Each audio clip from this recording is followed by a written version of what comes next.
Have you ever been to summer camp? Did one of the kids drown because all the counselors were busy having filthy sex? Did that kid's mom come back and kill a bunch of people just for being at the camp? Did the kid's mom die and then the kid came back as like a zombie-like creature who's indestructible and then kill all the people who came at the camp? No? Strange. Anyway, today we're covering the very first Friday the 13th movie. Disgusting.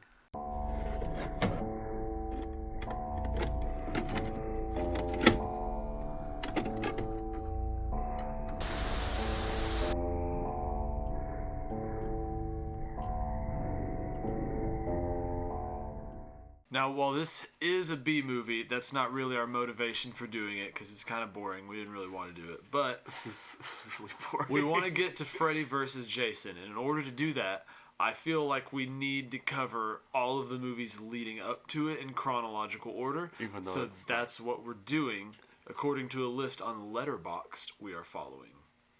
I know they're not all B movies, but fuck you. Another note. I mean, most of them are, though. Another note before we really get started, we're adjusting our film schedule because if you haven't noticed, it's been a little inconsistent. So we're going to try to change that. As in, we haven't put out an episode in, 4 months? Yeah, so we're going to work on that. Now, to the cocktail. Cock.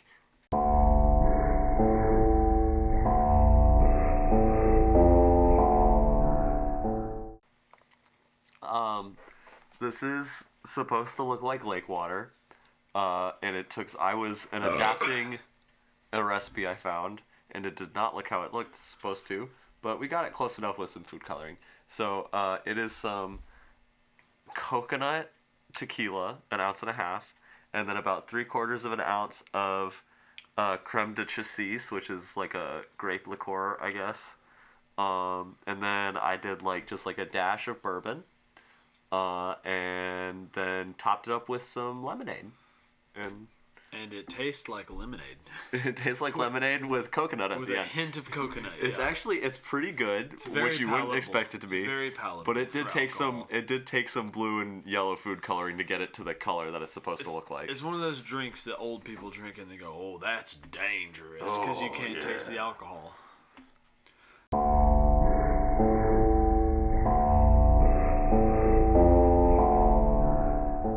Now, Friday the 13th was released in 1980. It was written by Victor Miller and directed by Sean S. Cunningham, who was also a producer. It stars Adrian King, Janine Taylor, Robbie Morgan, Kevin Bacon, and most important, Betsy Palmer in a fucking outstanding Hell yeah, performance. Betsy Palmer. And speaking of Jason's mom, I recently discovered that Ice Nine Kills has a parody of Stacy's mom, but it's Jason's mom. And I did not that's so know that awesome. until I need to today. listen to that later. Oh, it's hilarious. I fucking love Ice Nine Kills. They're so great. Oh, yeah. According to boxofficemojo.com is what I wrote. It's .com, but I wrote .com. Except you didn't write it you wrote cum as in COME, yeah. Yeah, why would you, instead I don't know. of... Shut up. Friday the 13th grossed $39,920,998, proving once again that horror is the most profitable genre. Sean S. Cunningham was inspired not by the movie Halloween, but by the commercial success of the movie Halloween. Yeah. It's you wouldn't... I don't think you would know it was ripping off Halloween and Black Christmas and stuff like that unless you were told. The main thing that But once you hear it, you're like, oh no, I can see how they were going for different plot but same vibe. Yeah, the main thing he wanted to rip off was what I read said the twist at the end is what he wanted to rip off. What the fuck is the twist at the what's the twist at the end of the first Jason's one? mom. That's a bad twist. We'll get into why it's a bad twist, but that's a bad twist. It's more of a twist now than it was, honestly, because if you yeah, watch it now, you may not know that. Well, you probably know. You expect it to be Jason. But you'd think it'd be Jason. But if you watch it then, none Which of the other actually, movies existed yet. That gets into a point that I want to talk about with the second and third one when we get to that. The film with the movie was filmed at Camp Nobi Bosco in New Jersey. That camp is still operational today, and occasionally they will have events in honor of the movie, which I've never been to, but I would like to. Betsy Palmer, who is Pamela, as we already mentioned, did not really want to do the movie. She just needed money for a car. And that's crazy. She's like, I don't want to do this. She's like the least motivated actress in the movie, and she was by far the best one. No offense to any of the others, but no, they do all right with what they have. The issue is that, as we'll get to, they have nothing to do. As shit. They have nothing to do. Like, with that little bit of background out of the way, let's get to this slow build of a movie. Incredibly slow. You're not gonna do the thing? Oh yeah. The meat. There we go.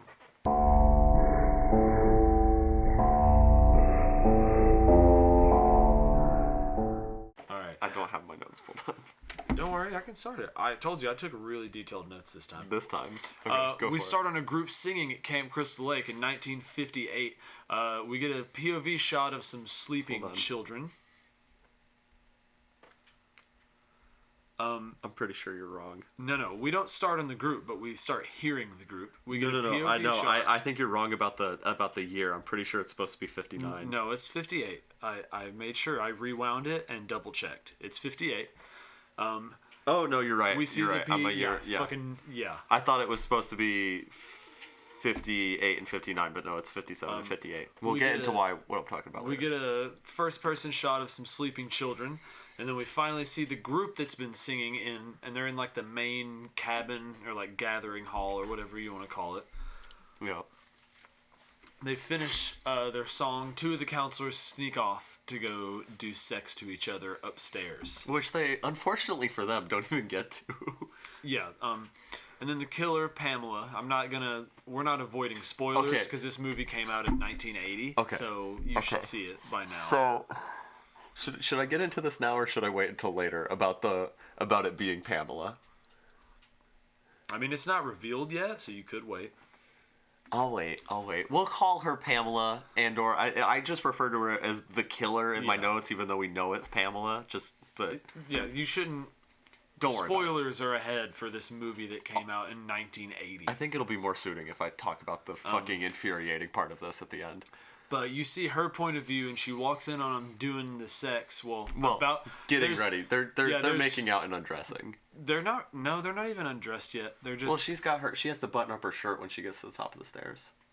Yeah, but she walks in on them, and they're like, "We weren't doing anything." We weren't doing anything. Fucking idiot. Also, on the thinnest goddamn blanket I've ever seen on the upper floor of a barn. Like just what? Hard wood. Hard wood. I bet he had hard wood. Oh my god. So the guy gets stabbed. You don't even see the stab. You see the aftermath after he's already bloody. Right, it's below camera, so it's just... Yeah, and then the woman is about to get killed. We get some shitty slow motion, and then you don't even see her die, and it cuts to the title. The title's super cool, though. The title is cool as fuck, because it's like coming up, and then it just smashes. Yeah, and there's glass. Yeah. Oh, that's fucking great. Then we go to Annie, who is a soon-to-be... The most boring goddamn credits ever. Like, the music, because Harry Manfredini, the composer, is fucking amazing. The music is great, but fuck, are the opening credits the most boring shit, because it's literally just, like, white text that flashes onto a black screen for like 3 minutes straight, and it's just like, God, can we just get to the fucking movie already? We get to Annie, who is gonna be the cook at the reopening camp. She's walking through town. She asks the dog how much further until she gets to Crystal Lake, because she's a dumbass. Some people like you, as if you don't do stupid shit with your dog. You fucking.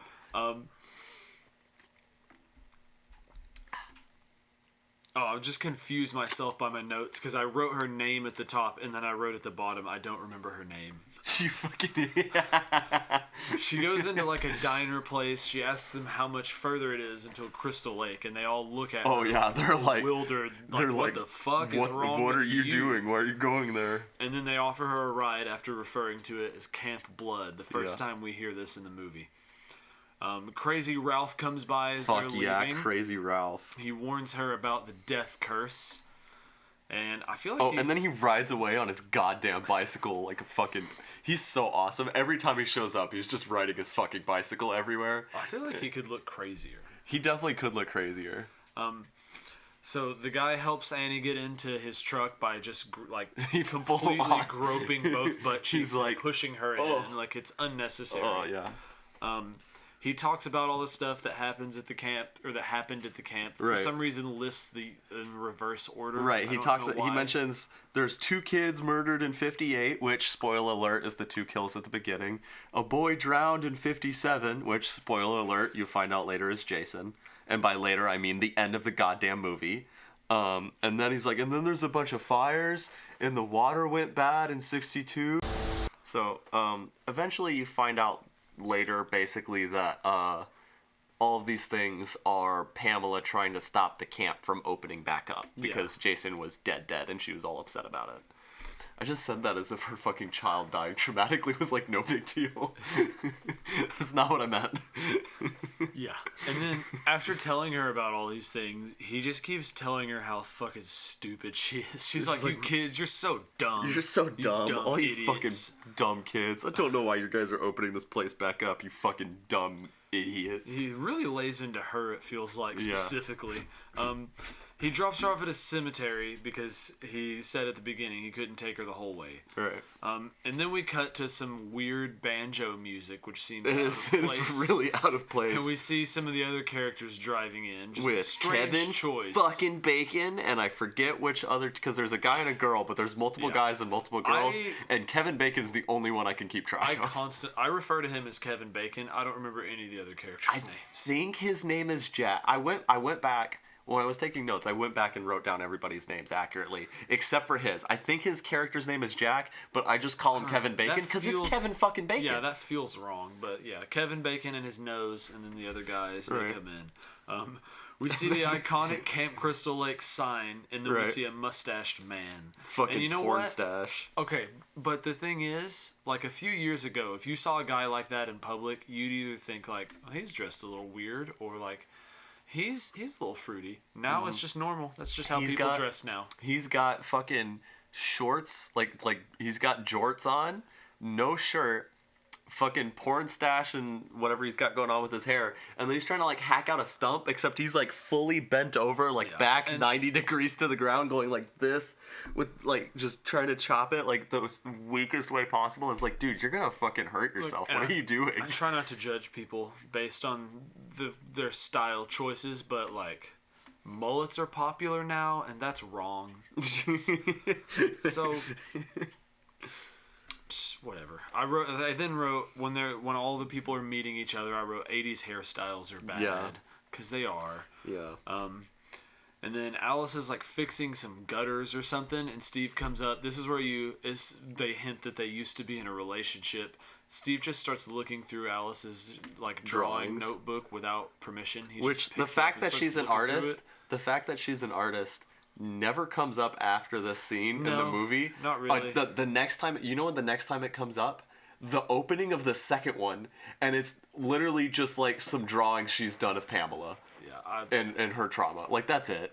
Like, well, at least they came back to it in the second one. Kind of. And then this is actually the second time we're recording this, because the first time we had some camera issues. No one's to blame. It was also late, and this movie is very boring. Yeah. So we had no energy. So we were very confused as to why Steve was gone for like half the fucking movie. He went for lunch and just took like a 6-hour lunch. Fucking 8-9 hour lunch. It is late at night by the time he gets back. Later he went to lunch. That's where he was the entire movie. What the fuck? Yeah. And then they all get their assignments on what they need to do. And I don't remember most of their names. Doesn't really matter because none of the characters are important except for Pamela. Also, one girl is getting the archery range ready, and a guy fucking shoots an arrow and almost kills her. Right. And then he's like, "Oh, sorry."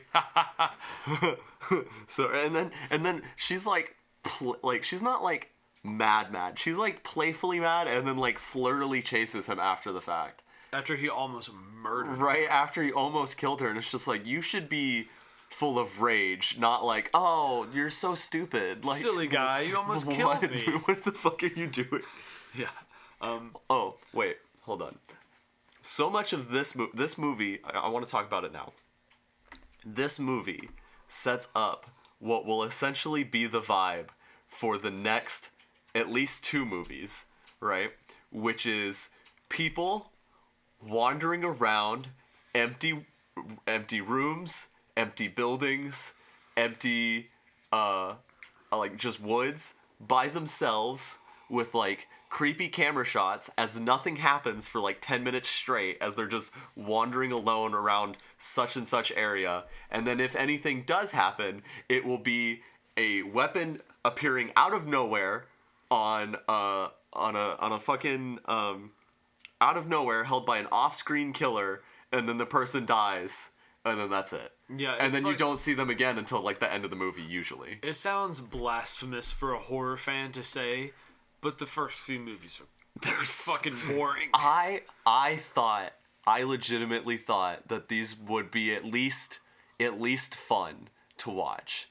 And I think the second and the third one, which I'll talk about more when we post those, but I think the second and the third one would be fun to watch on their own, but watching them back to back like I did is just emotionally draining because it's nothing happening for like an hour and a half, and then you get maybe 5 to 10 minutes of actually fun death and stuff like sprinkled throughout. The and fourth it's like one's good fuck.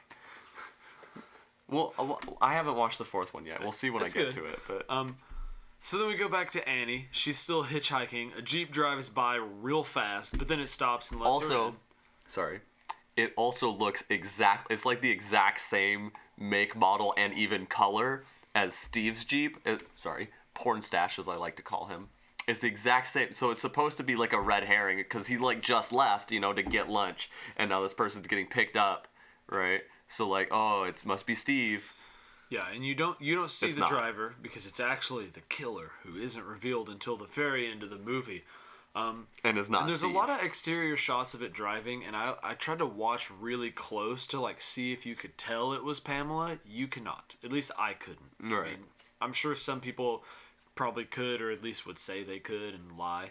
Or maybe if you did like some camera tricks to like open it. But I feel like if you did like whatever, I feel like they wouldn't have actually Betsy Palmer driving it. I feel like they'd just have some dude. Unnecessary. Anyway, they pass the Camp Crystal Lake sign and they're speeding, and Annie just jumps out of the car because the actress actually jumped out of the car like a fucking maniac. Like you couldn't have faked that, really? Did you just have her actually jump out of the car? Well, as we'll learn with other things involving snakes later, they didn't really have too many concerns about safety and well-being of people or things. Also, what is the point of the snake scene? Like, it's just sort of there for no reason. They wanted to murder a snake. Pamela gets out and chases her, and he stumbles around. She thinks she's escaped, but then she looks up and gets her throat slit. Yeah.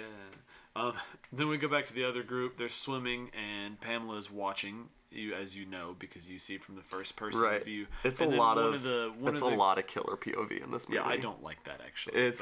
Whatever. Well, actually, this is something I was going to talk about this with one of the other ones, but I'm going to talk about it now because I want to. Right? In this one, the killer POV, it's way too much, but like it makes sense because it's like, oh, which one of them is the killer? Who's the killer? Right?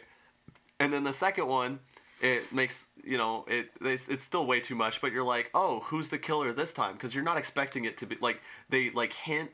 It's just like, oh, what if it's Jason? And it's just like, it's not going to be Jason. That'd be, like, if you're watching this, like, at the time, you're like, Jason's a dead boy in a thing. Why would it be Jason? And it's like, oh, it's at the end. It's like, oh, it's Jason, right? But then the third one, especially because the way the third one starts, it's Jason. And yet they still never actually show him most of the time. Only very occasionally do they. The POV shot. And it's scarier when you see him doing it. Right, so and it's just like, fuck, dude. And then one of the ones that I remembered his name first is Ned, because he's like the goofball character. Oh, yeah. He's the one that fired the arrow. Yeah, he pretends to drown. Like an asshole. And then two of them go in to save him. The first lady, she dives in, good form. The second guy just fucking belly flops in. He just slaps the water. Not a good prank. 0 out of 10 would not replicate. Then we get to the snake scene, which is Alice again is- here for no reason. Alice is about to get changed after swimming. She sees a snake and she's scared. They all go in and they kill a snake. They also are like, before they kill the snake though, they're all like, oh, get the snake. And they're like flopping around on the floor and on the bed, nowhere near where Alice saw the snake. Very and it's strange. like, what are you doing? And then they kill the They snake. machete the snake, and it was actually a real snake that they did not tell the trainer they were going to kill. They just fucking killed it. He was devastated, as you could guess. And I also wanted to add that Tom Savini was not there that day, so don't blame him, because he doesn't deserve it. Fucking gore daddy. Yeah.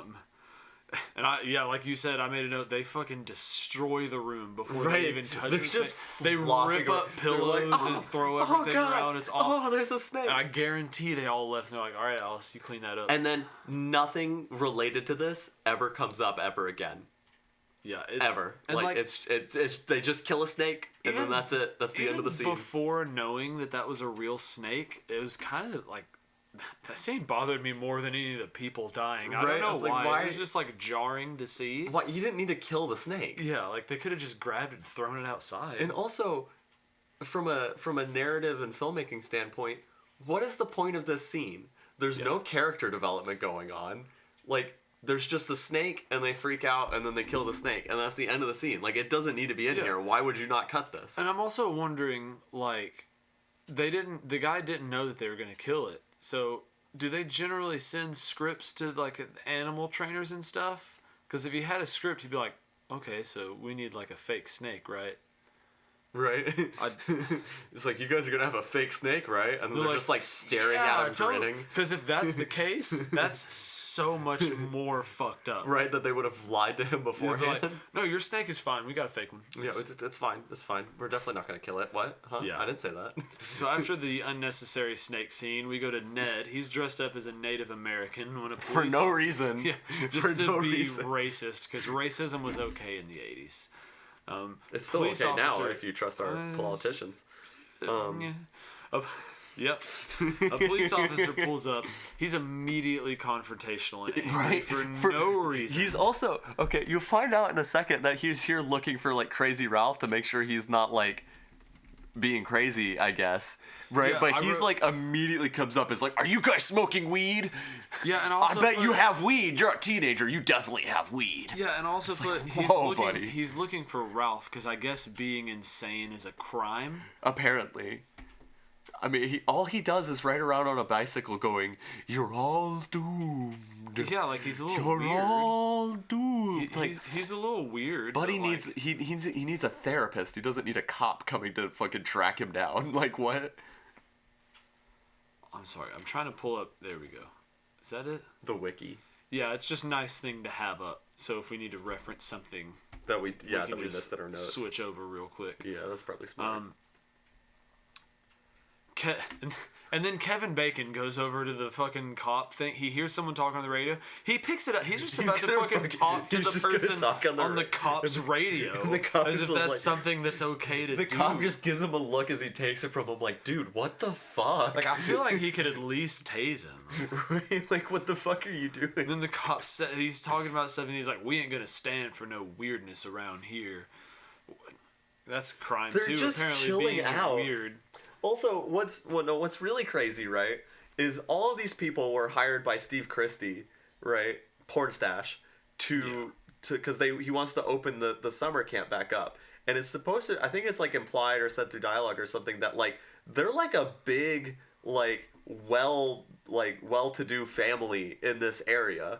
Right? And they know that Steve is doing, like, people in town know that Steve is doing this to open the camp back up. So, like, the cop shows up at the summer camp, right?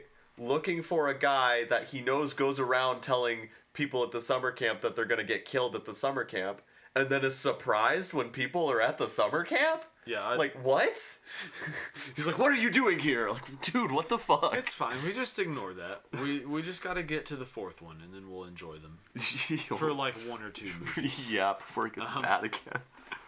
But after the fourth one, they're like the good kind of bad. Yeah, So yeah. it's okay.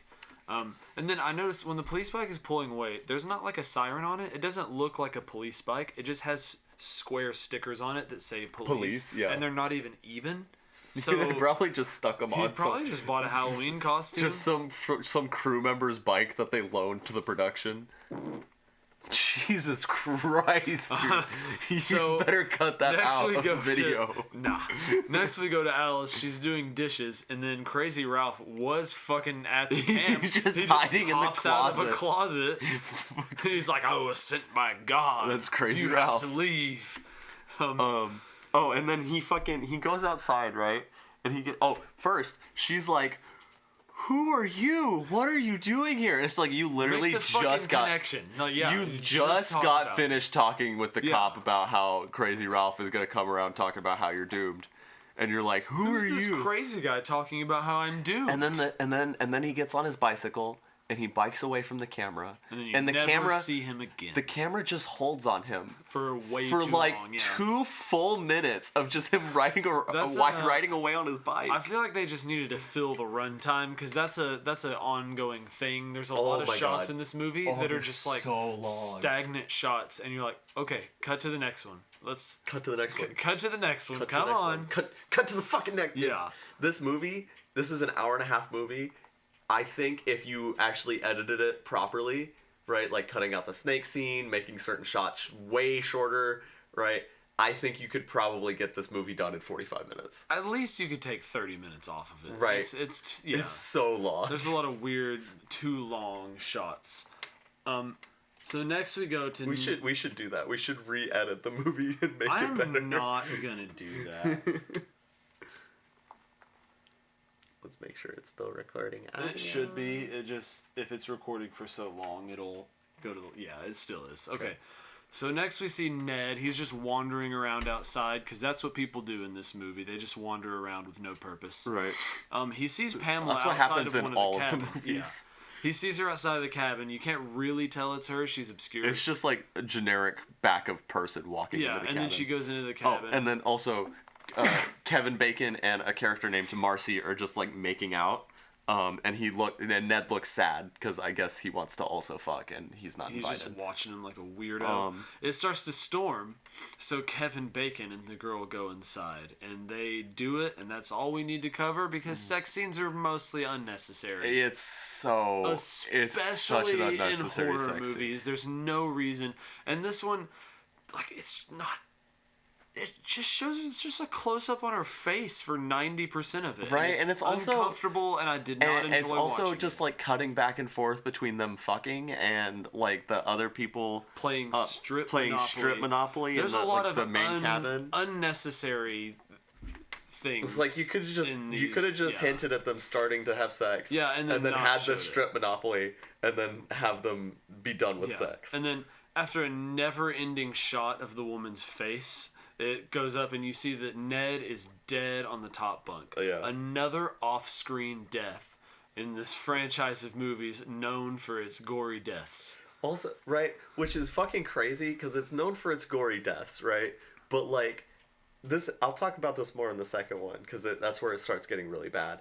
Is even the deaths that do happen, like you can tell because like the MPAA, like after like the first one, the MPAA hated the Friday the 13th movies, right? Like they had to cut a lot of the kills down so much because the MPA didn't like them and was just like, you can't release the movie like unless you fucking cut this shit down, right? Yeah. And so like, and you can tell, especially in the second one, you can tell that they're cut down because you're like watching it and you're like, oh, this feels like it was supposed to be way longer.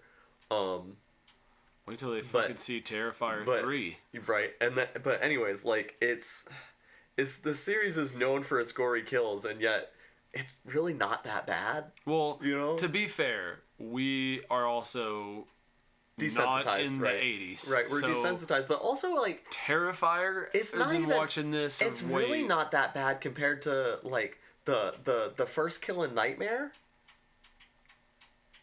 The first Kill in Nightmare where she's like on the ceiling. Those and are shit, like way less. Like these are still more gory, I think, because you mostly just see blood. You don't really see any graphic violence in that one. You just see those blood. first fucking slashes, and that shit opens like wide. Yeah, but still, whatever. Anyway, after doing Kevin Bacon's nose, she doesn't get dressed. She just puts a shirt on and a raincoat and then goes outside. Right. She's going to the bathhouse to take a shit or piss or something. Yeah. Kevin Bacon lights up a cigarette, and then Pamela reaches up from under the bed. Oh, wait. He lights the joint. He gets a drop of blood from Ned on his forehead, and he's like, what the fuck is this? And he literally, it's like, he looks at his hand, and then immediately, it's so fast, which is what makes this first one really scary, is it head and then fucking... And then the slowest stab of all time, she slowly pushes arrow through his neck, which she must be fucking... crazy strong. You gotta use go through lot of force to do that. Mattress all the way up, and then his neck, and his spine's in the way. Long arrow too. It's got to be. And also, as you brought up the last time, she's had to just be under the bed for like hours. Presumably, she like kills Ned. Hides his body. Oh no, they're coming inside. I need to hide somewhere. Let me just hide underneath this bed. And then they happen to choose that bed, because there's multiple bunks in here. They happen to choose that bed to fuck on. So she's just having to be there while they're like rocking above her. Presumably the mattress is like getting really close to her face. She's like, guys, stop. Oh god. Stop. Oh god, don't move. Don't move. Alright, then we go to the bathroom. Kevin Bacon's girlfriend is in the bathroom criticizing the graffiti on the stalls. She hears a noise, goes to investigate, and then finds nothing. But then she gets an axe to the face, which is, I think, it's my favorite kill. It's definitely up there. I think I still slightly prefer the Kevin Bacon one, but this one's also pretty fucking great. Yeah. Then we go back to the Monopoly game. Right. Yeah. Another character does not get dressed, just throws on a raincoat and goes outside in the storm. She's in her underwear because she's losing strep Monopoly. Doesn't even take the clothes with her. No, I think she carries them. I don't remember that. But no, she literally just throws on a raincoat and is just like in her underwear out in the rain. Crazy behavior. Which is fucking insane. And then later, whenever she leaves her cabin again, which we'll get to in a minute, she like is in her nightgown, but then doesn't put on a raincoat. Yeah, it doesn't make sense. Like her clothing choices for storms is so bad. Yeah. Then we go to the diner after Steve after his fucking 8-hour lunch. Oh my god, can I talk about this one? Yeah. Okay, because this shit pisses me off, right? Because like I said earlier, right? So Pamela's Jeep looks like identical to Steve's Jeep. Presumably specifically for the purpose of setting him up as a red herring, right? But like he's literally gone for this whole movie. Steve would never. Right? He's gone for this whole movie. You cut back to him at the diner in the middle of the storm, right? And all of these camera shots are also way too fucking long. And then he's having this pointless conversation with the waitress about like going back, like she's like, oh, you can't drive in the storm, it's really bad, and he's like, oh, I gotta get back there. He's blah, like, blah, blah. I'm gonna. I didn't pay much attention to the conversation, so it's unnecessary. And then he leaves in his truck, right? And then we'll get to more of this, but I just kind of want to go through this whole Steve sequence just at one time because it pisses me off, right? So he gets in his truck, more stuff happens, we cut back to Steve, his truck is stopped, like, and he's trying to start it, it won't start. A cop car pulls up behind him and he's like, hey, I'll give you a ride the rest of the way. Then we cut back to more stuff going at the camp. Then we cut back to them in the cop car and they're having more conversation. I really don't remember about what. And really, the stuff at the camp that it's cutting to is just the rain jacket girl. It's just her bedtime routine. Right, right. It's nothing boring. Significant. Right, and then I think the conversation him and the cop are having are like basically the cop scolding him for like wanting to open the camp back up, I guess.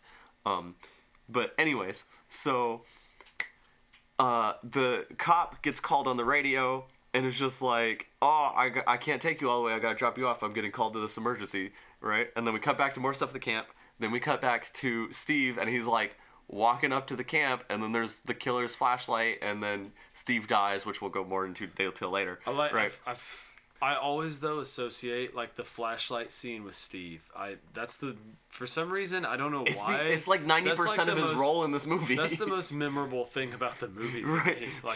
But like, the reason I wanted to go through all of this kind of all at once right now is just because it's all pointless. and it could have been severely shortened because he's like because of the Jeep thing. He's your primary red herring because like you see the Jeep and then you don't see him for like the whole time, and then you find out he's just been at this diner having lunch, so it already can't be him, right? Yeah, and I don't think all of this is pointless. I feel like it could have been done quicker, but I don't think it's pointless. Right. This is what I wrote. Because you just got to establish how things are happening. Right. So I was like, okay, either just show that he was at the diner, right? He drives the camp, gets killed, right? Or if you are really attached to the character conversations, I was like, just have the conversation with the cop and the waitress happen at the diner, then have him go outside and have his Jeep not start, and then the cop offers him the ride at the diner rather than right. Why does this have to be two separate scenes? It could be shortened. It could have just been one scene. And then you could still have the cop getting called away and everything. I feel like maybe they just needed to pad the runtime a little bit. Oh, they definitely needed to pad the runtime. Hold on. I think I have change in my pocket. Okay. It was bothering me. I'm sorry. Is that a roll of quarters in your pocket? Or you just happy to see me? Incredibly happy to see you, So then we go back to Brenda is her name. Oh, yeah, Brenda. I found out.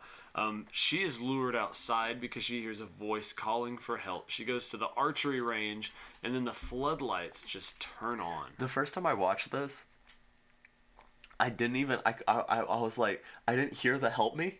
So I was like, why the fuck is she suddenly, like, looking up scared and going outside? What are you doing? And then I watched, like, a video to, like, just, like, refamiliarize myself with the plot. And I was like, because I was trying to figure out, like, what character was named what. Yeah. And then they pointed out the help me, and I was like, oh, I should write that down in my notes.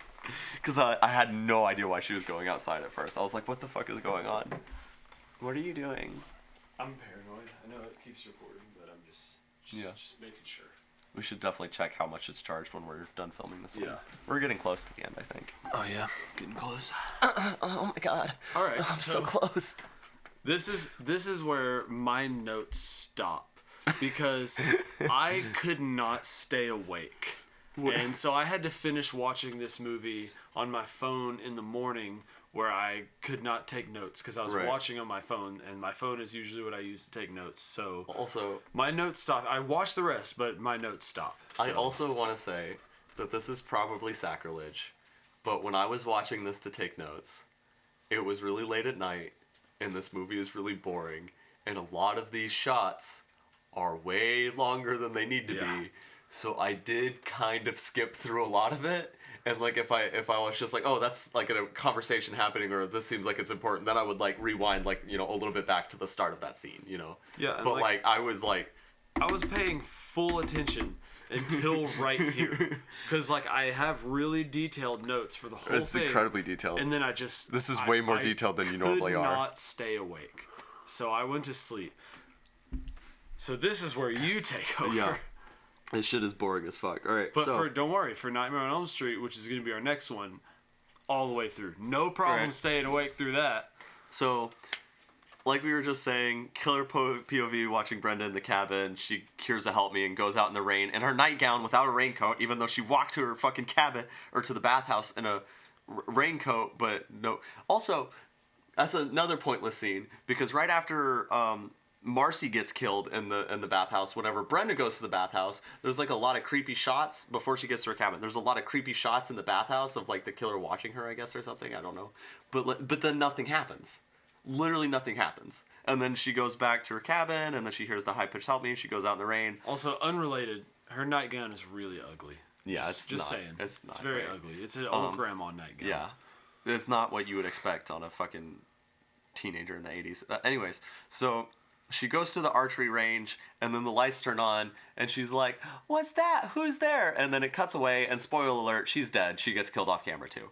Kind of pointless. And then Alice and Bill, which is the other one's names. Mm-hmm. I knew Alice. I didn't know Bill.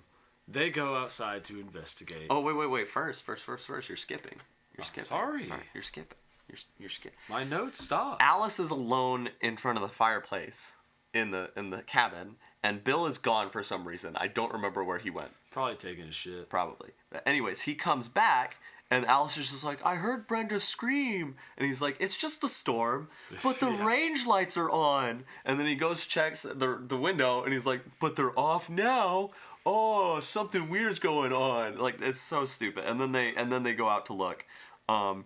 And they go to her cabin, and they find the bloody axe from Marcy's kill in her bed, which doesn't make sense because...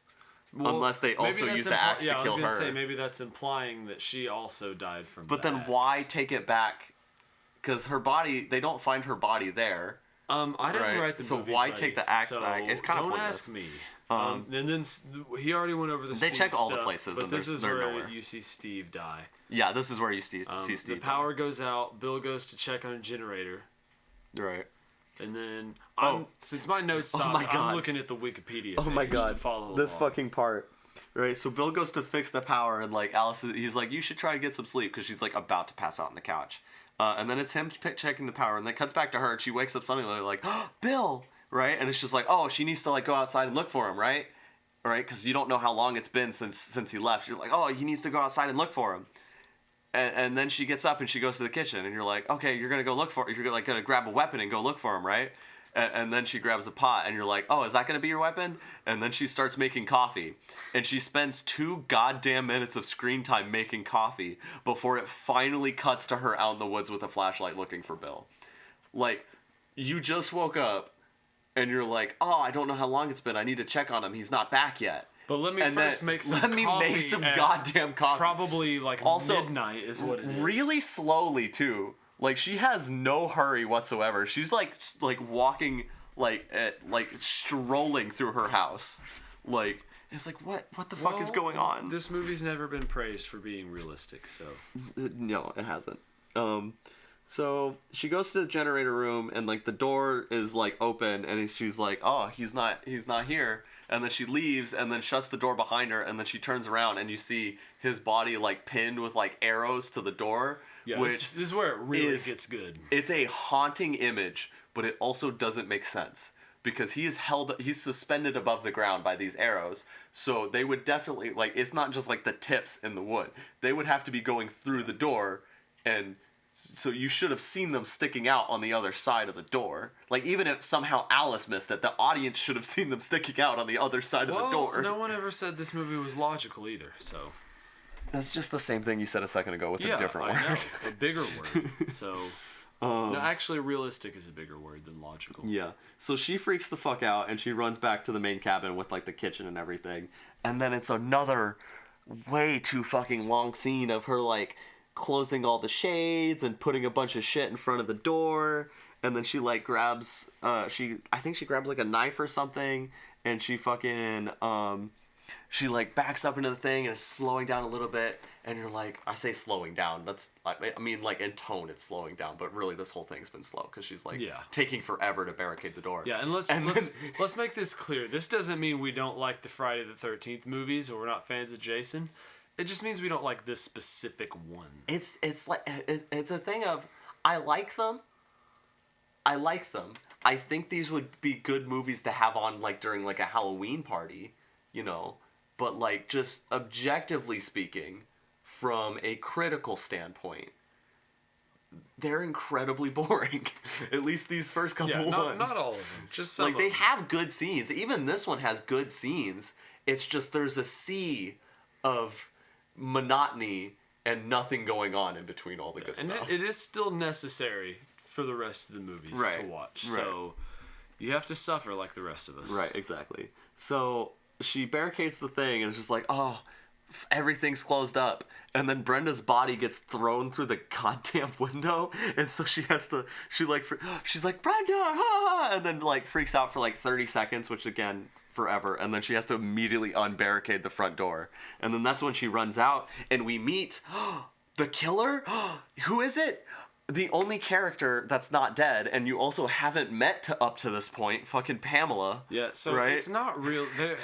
From what I read, they were going for a twist. It's not really a twist. Like, it is, but it's not. Right. Because they didn't introduce her at any other point in the movie. The only thing they you don't even get, mention her. They mention the boy drowning, and they don't even mention him by. You don't know his name until she shows up. They just Yeah. mention twice. I counted. There is 2 times in this movie where they mention the boy drowning, and that's it. And then you're some like a proper whodunit, right? It's supposed to work such as you're surprised by who it turns out to be, but you're. You can look back and you're like, oh, I should have been able to figure that out, right? How the fuck are you supposed to guess a character that's never been mentioned, that is the mother of a character that was only mentioned twice and not even by name and is very much just background? There's not really a lot of clues at all that it's going to be her. There's no way you could guess unless you would just like guess some random obscure thing. And then other than like other than the people in town, right? Like Crazy Ralph or the guy that drove Alice at the beginning, or no, Annie.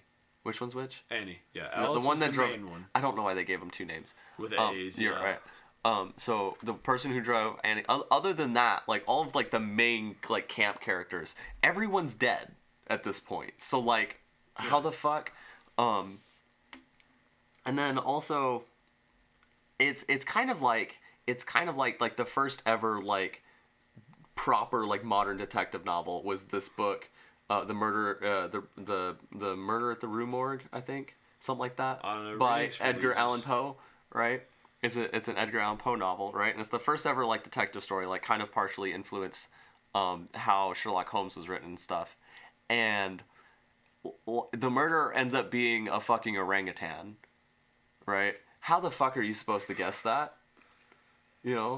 Like there's no indication that the murderer would be an orangutan. And it's just you should know. It's just an orangutan, right? God. Like there's no hints for it.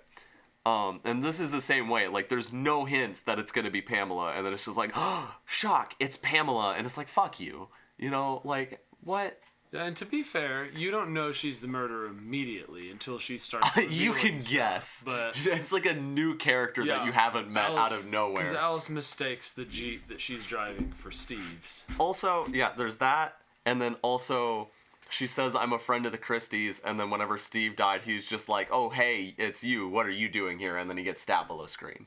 Like, so, like, when she shows up, that's the only hint that it's just like, oh, this new person is, like, gonna be, is the killer.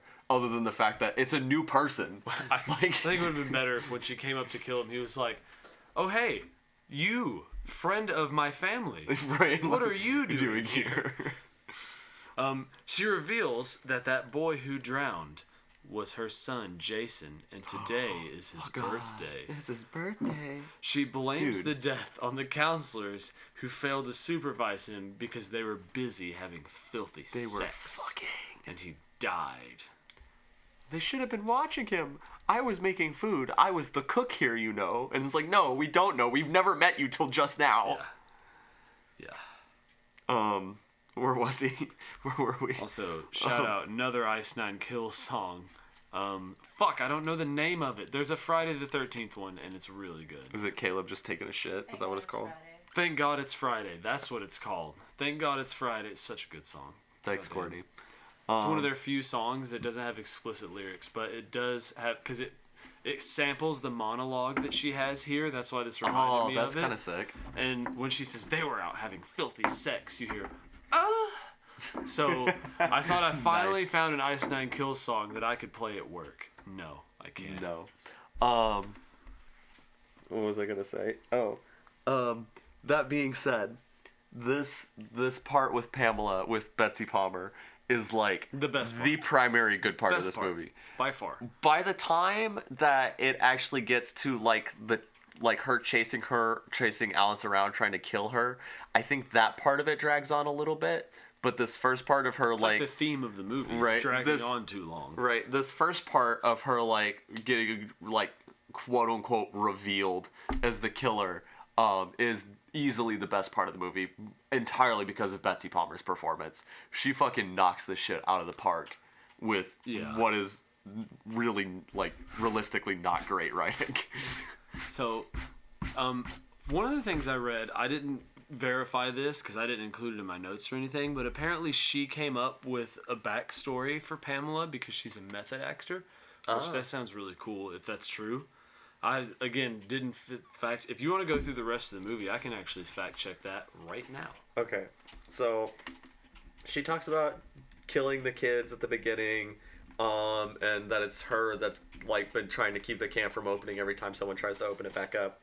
And then Alice grabs a fire poker and knocks the shit out of her. Right? She knocks the shit out of her. And then she runs to try and take Pamela's Jeep, and Marcy's body's in there, and then she's like running away, and then they rip off this body reveal from Halloween, where like in Halloween, which it also doesn't make sense in Halloween, but there's a scene in the first Halloween where Jamie Lee Curtis like opens like, I think it's like a closet or room door or something, and a body swings like upside down from the door. This is the same thing, except instead of a door, it's just like a tree, and I guess he's like in the tree above, and then porn stash swings down. Okay, so, and real quick, confirmed by a quote from Betsy Palmer. Quote, I traced Pamela back to my own high school days in the early 1940s. So it's 1944, very conservative time, and Pamela has a steady boyfriend. They have sex, which is very bad, of course. Thanks, and Betsy Pamela Palmer. soon gets pregnant with Jason. The father takes off, and when Pamela tells her parents, they disown her because having children out of wedlock isn't something that good girls do. I think she took Jason and raised him the best she could, but he turned out to be a very strange boy. So she literally just made up the backstory herself, which is awesome. I fucking love Betsy Palmer. Yeah. She's so great. Anyway, so Alice runs to the barn, and she finds a rifle, and she like points it at Pamela as she comes in, and then doesn't do anything with it. Like, she just points it at her, and then doesn't shoot it, and then Pamela gets all the way up to her, and then like fucking knocks the gun out of her hand, and then Pamela bitch slaps her a lot. And if I remember correctly, Betsy Palmer is like actually fucking hitting the actress that played Alice for some reason. She's like hitting the shit out of her. But to be fair, the person who plays Alice then takes the gun and hits Betsy Palmer in the fucking crotch with it, like really hard, right in the balls. And then there's my notes just talk about how there's like lots of running and fighting, and they're going all over the place, and it's really boring because, like I said, this part starts to drag on a lot. But then they get to the final confrontation on the shore of the lake. Final confrontation. They're struggling, and you know what? I never really even connected it before, but the finale of Freddy vs. Jason, which we're going towards, is also on the shore of the lake. That's pretty sick. So is the third one, because these movies are really fucking lazy. Okay, but Freddy vs. Jason is not good, but it's good. So yeah, that's valid. Anyway, she fucking decapitates her, and then gets into a canoe for some reason, and falls asleep in the middle she of the lake. She just crawls into the canoe, pushes it out in the water. I guess that's just what you do when you kill people. Right, and then she's sleeping there until the morning, and then the cops show up, and then you get the classic Lake Jason jump scare. He jumps out of the lake and pulls her in.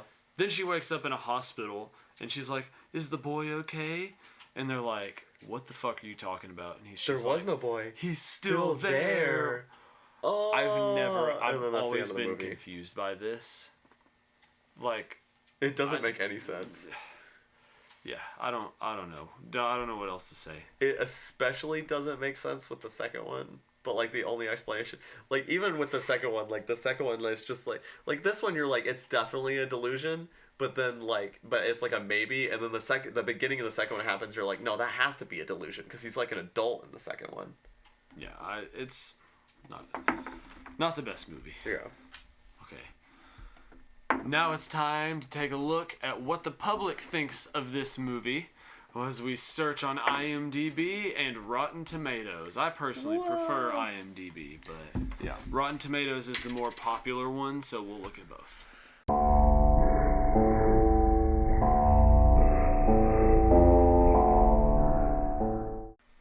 I imagine it's low. Most horror movies tend to have not great ratings. Especially the old ones. I think this one is particularly low, probably, just because it is. Because remember, it's boring. People were more prudish back then, so even they if also the horror made this movie, cheap. Also, even if the horror movie was good, they were like, "Oh, it's too much violence." Because I mean, fucking, what was it? Silence of the Lambs was like the first quote unquote horror movie to like win an Oscar, and it's not even really a horror movie. Super Why did I? You idiot. We're not on that one On yet. the Nightmare on Elm Street one, I wrote down the ratings in the notes. On this one, I did not because again, I fell asleep. You had Rotten Tomatoes open. Why did you switch to? Because I do both. Say the ratings. On Oh, both, I and then didn't we realize take you made a new review tab. from I thought you just IMDb. went on the. All right. So on Rotten Tomatoes, we only look at the popcorn meter because I don't care about what the critics say. Although, to be fair, Usually the critics' rating is lower, but on this one, interestingly, the critics' rating is higher than the audience. only by 7%. And also, it's got some weird poster that I've never seen before. I've never seen that as a poster for this. Anyway, it's got a 60% with 100,000 plus ratings. All right. So I pretty average for a guarantee horror because movie. it's a fucking boring ass movie. I think some people think it's really good. I think this would be real personally. This is my own personal opinion. I would play these movies like in the background of like a Halloween party where you're like having conversation and like hanging out with friends, you know? Yeah, or like a horror themed bar, which Right. I'd fucking That love would to be open so a horror themed sick. bar. I just don't have money God, to open I wish a we horror weren't themed poor. bar. I know that'd be Oh my God. amazing. That's like my dream thing is a horror themed bar. That'd be so fucking great. amazing. Anyway, on IMDb, it's got a 6.4 out of 10 with 169,000 reviews. Whoa. So, pretty average for a horror movie, honestly. So, we're going to take a look at some of the 1-star ratings and see how we feel about those. Oh, we're probably gonna be upset about them, I don't know. or we'll agree. With this movie, we might not might be agree. as upset about them. Well, it depends on who's reviewing it. We'll- Like we'll if we be- get a person that's like complaining about being boring, we'll probably agree. I'm gonna If we get a start- person like being like a Pamela, then we'll probably shit on them. I'm gonna start judging how infuriated I am on this, as in based on how, like, if it makes me as mad as when someone's riding a bicycle on the road and they don't get out of your way. Dude, when I you're was- in a fucking car. I We was- were driving earlier today. There's a big group of them. All of them got over so that I could pass them, except for one fucking lady. She just stayed in the middle. She even drifted out, so I just went around anyway. Right. Dude, fucking the other day I was driving with my sister because we went to the store, right? 4-lane fucking highway. And this dude just strolls, like not hurrying. This is a busy 4-lane highway, right? And it's during a busy time of day. And he just strolls out into the street, walking as slow as possible, not even looking for the cars that are coming towards him, because he's on, like, right, he's on my side of the, like, he's in my lane still when I see him, right? And he's not even looking towards us. He's looking the other way for cars coming where he's about to walk. And it's just like, dude, we're coming up behind you. What the fuck are you doing? So we have to come to basically a stop almost, because this man is just, like, calmly walking out in the middle of the street.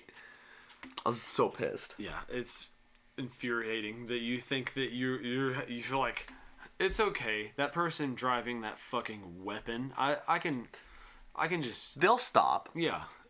Anyway, to the first review, 1 out of 10 killed harmless pet snake during filming. So that's nothing. I agree to do with that the, one. Yeah, but that's still nothing to do with the actual movie. Yeah. 24 people found this helpful. 15 dislikes. You're doomed. You're all doomed. 1 out of 10. The review is titled Talk, Talk, Talk, Talk. Ricardo Lopez. You gotta get rid of the ad and then hit the spoiler button, dude. Oh my god, how this film is worshipped and loved by so many people is a sign that our futures will horribly fail.